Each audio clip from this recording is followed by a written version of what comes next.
Yes, thank you again everybody for coming. I think it's a pretty great group. It's one of the first times that a group like this has gathered to focus specifically on resolving climate displacement. I'm really pleased to be here. We are looking at the impacts or the effects of climate change, increasingly making an environment uninhabitable. Scientists talk about what's happening in the Arctic as polar amplification, which means that the Arctic is warming 2 to 3 times faster than the lower latitudes.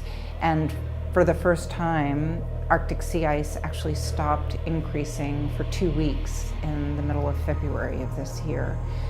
If you haven't been able to tell already, I'm super passionate about this issue because of the rapidity with which climate change is happening in the Arctic, and my real belief that we're completely unprepared for this issue.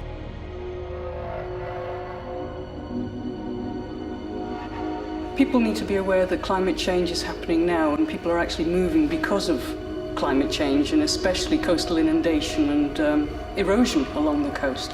And most people in Pacific Islands live along the coastal areas. Climate change right now is combining with a lot of other factors to uproot people. There are 3 ways in looking at it. One is people that live on atolls like Ontong Java, Sikayana.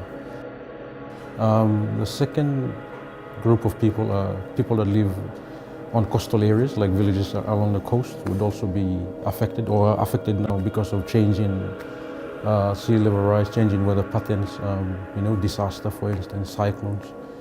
And then a third group of people or community is those that live on artificial islands. We are looking at 2 different cases, one in Panama and one in Colombia.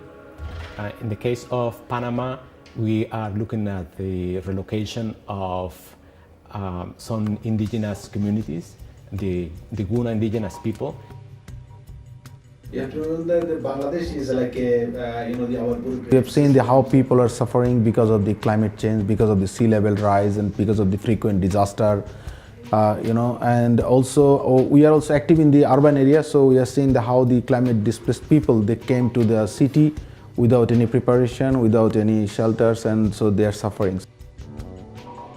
The fact that Scottish and the displacement solution guys are at the sort of cutting edge of this and opening up dialogue and opening up a platform for the exchange of experience and the development of new ideas and new concepts is hugely important and very cutting edge. The work that we're trying to do with people all around the world is to solve the question of the displacement associated with climate change. This is the kind of mix that enables new ideas to emerge and possibilities to be considered. So we're working with groups around the world who are actually physically trying to acquire land for communities that are under threat in this way. And we have a growing global network of people from everywhere, from Bangladesh to the Solomon Islands, to Fiji, to Panama, and a range of other countries, which involve relationships with actual people and organizations who are seeking land and acquiring land for the exclusive use of climate-displaced communities. Small NGOs and organized groups of people can do something on this issue, and that's what we're trying to do. But what it's really going to require is the engagement of the private sector, of governments, of the international community, to make sure that everyone affected by this crisis has somewhere safe and dignified to go. And only in doing that will we prevent the human rights violations associated with climate change and the potential security problems that face humanity as more and more people are displaced with nowhere to go and who become obviously increasingly desperate.